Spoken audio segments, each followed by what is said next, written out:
বিগত ১.৫ দশকে ফ্যাসিবাদী আমলে এই ধরনের কোনো উদ্যোগ নেওয়া হয় না।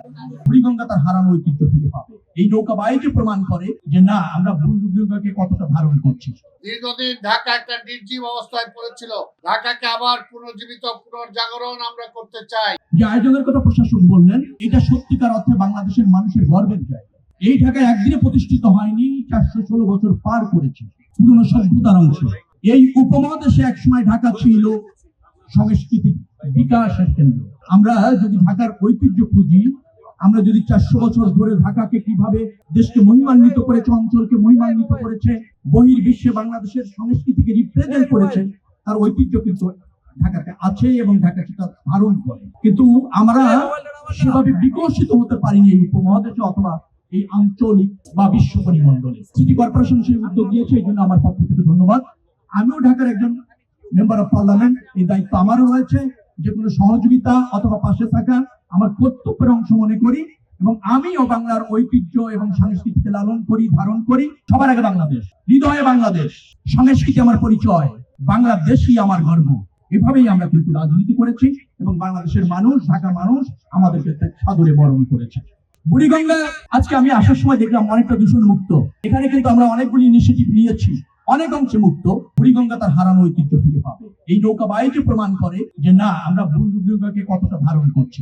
বিগত ১.৫ দশকে ফ্যাসিবাদী আমলে এই ধরনের কোনো উদ্যোগ নেওয়া হয় না। এটাই স্বাভাবিক যে একজন বীর মুক্তিযোদ্ধা তিনি ঢাকার যে ঐতিহ্য সেটিকে আবার পুনরুদ্ধার করে জনগণের সামনে নিয়ে এসে আমাদের কৃষ্টি, আমাদের কালচার সেটিকে আবার প্রতিষ্ঠা করবে একজন বীর মুক্তিযোদ্ধা। এটাই আমরা আশা করি। আমরা সত্যি আনন্দিত, আমি বিশেষভাবে আনন্দিত। আমি বলবো যে আজকে আপনারা অনেক কষ্ট করে অনেকদিন যাবৎ প্রস্তুতি নিয়ে এই অনুষ্ঠানটি করেছেন। এটা একটা শুরু হোক, এটা একটা লার্নিং হোক। এর পরবর্তীতে আমি অনুরোধ জানাবো, বিগত দিনে আমরা শুনেছি যে বিজয় দিবস, স্বাধীনতা দিবস, জাতীয় দিবসে এই ধরনের কম্পিটিশন আয়োজন করা হতো। আমি অনুরোধ জানাবো যে আপনারা এই উদ্যোগটি অব্যাহত রাখবেন এবং আগামী দিনে আরো ভালো সুশৃঙ্খল ভাবে এটিকে যাতে আমরা করতে পারি, এবং শুধু আমাদের জন্য নয়, আমরা যাতে এটাকে টেলিকাস্ট করার মাধ্যমে বিশ্বব্যাপী আমাদের পুরান ঢাকার যে ইতিহাস, ঐতিহ্য সেটাকে আমরা ধরে রাখতে পারি। আজকে এই ধরনের একটা লক্ষ লক্ষ লোক আজকে এটা উপভোগ করার জন্য আসবে। আপনাদের নেতা হামিদ বলেছে যে আমরা ঠিক মতো করতে পারি নাই জনগণের চাপে।